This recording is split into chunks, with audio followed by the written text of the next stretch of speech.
So the president is not the only one that has something up her sleeve. I want to get a picture. So please. Okay, come on, give me some hands. Thank you.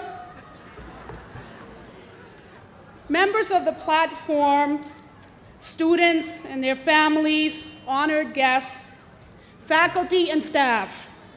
I can't tell you what it was like the moment I received a call from President Carberry asking me if I would serve as your 2012 commencement graduation speaker.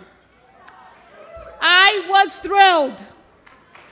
I was being invited to a place where I started my professional career. I am very happy to see some of my former colleagues here today. However, I must say that after all of this time, it feels like just a minute ago. A few days ago, a neighbor who works here at QCC said she was looking forward to graduation. My son was with me. He gave me a proud besito on my cheek, and he told me how much he loved me. Then he proceeded to tell me all of the things that I could and should talk about. He said, I should tell you how I came to the United States. I was raised on a farm in Puerto Rico. And he said to me, you really need to say what it was like to survive certain areas of your life, what it was like to survive what we would call today horrific hate crime, which occurred on New Year's Eve of 1969 at the D Street Projects in South Boston, ending up living in Worcester, Massachusetts. Who moves at 2 o'clock in the morning? Hate crimes legislation, of course, went into effect in the past decade. That episode ingrained in me a passion for justice and working for the common good. My son reminded me how once upon a time in my childhood, I did not speak English, and how difficult it was for me. It was to become part of that English-speaking community. My son went on to say that it could not have been easy for me to have graduated from high school with a baby and going off to a 4-year school like UMass when his brother was just 6 months old. Tell them what it was like carrying your brother on your neck, his brother on my neck, with a duffel bag full of books. How you used to steal milk from the cafeteria for his brother. Now, as easy as all that may have sounded to you right now, it took me 9 years to graduate from college.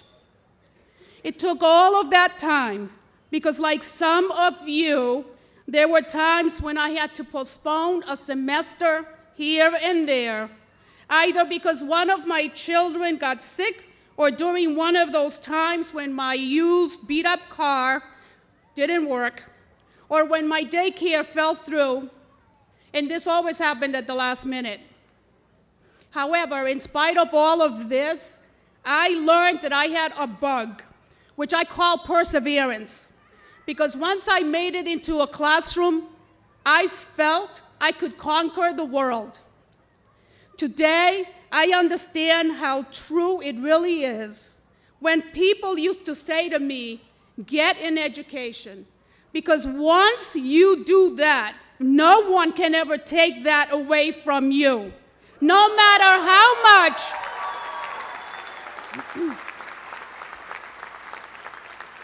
No matter how much I struggled with work or the realities of life, no matter how much you struggle with the same, you have a better future because you have your education. No one could steal that from me. No one will ever take that from you.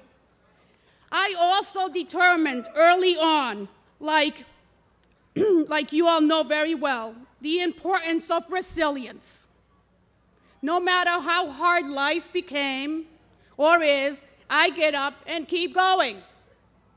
I am honored and humbled to be among the many faces of graduates whose resilience and perseverance brought you this far. You worked, you borrowed, you found a ride, you took care of children, and each time you had to say to yourselves, I know that I will have a better future if I accomplish this. And of course, there were times when you had to fight the idea, didn't you, of giving up, thinking that it might be easier. There were so many times when I too felt like giving up, but aren't you excited and proud that you kept going, and here we are. Now, I am making a lot of assumptions about what it did take for you to get here today. But I know from experience that your journey was not easy. Someone in this crowd is the first member of your family to graduate college. Someone here, there are people here who didn't have 2 pennies to rub together to pay for college. Someone here had to learn English for the first time as an adult, a very difficult task. Or what about the day that perhaps your electricity or your gas was shut off because money just didn't go far enough?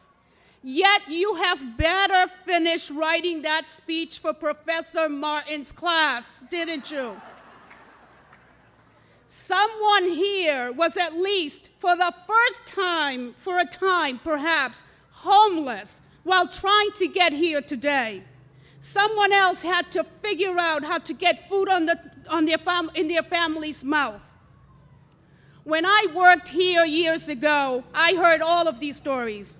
The happy stories came when a student aced that test, passed that course, found out that you actually liked writing that speech for Professor Martin's class because you wrote about your own experiences, and that is powerful in itself.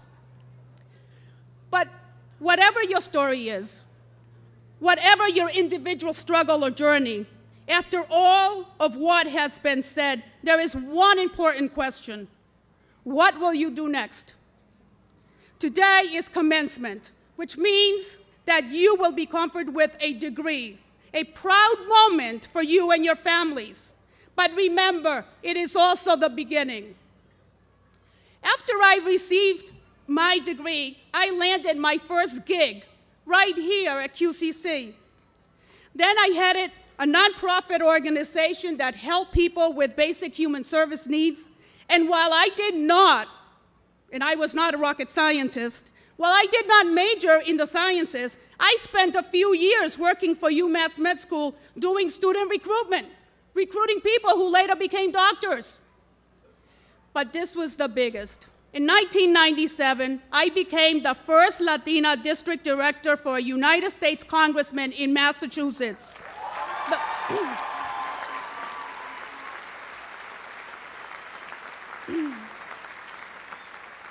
Believe me, that is breaking a lot of ground for a girl who spoke no English when I came here to be in that position today. 15 years after that appointment, I am proud to get up every single day to work on behalf of the people that my boss represents. Over the last few years, I have had dozens of experiences, and I've taken them all in with the perspective of knowing where I come from.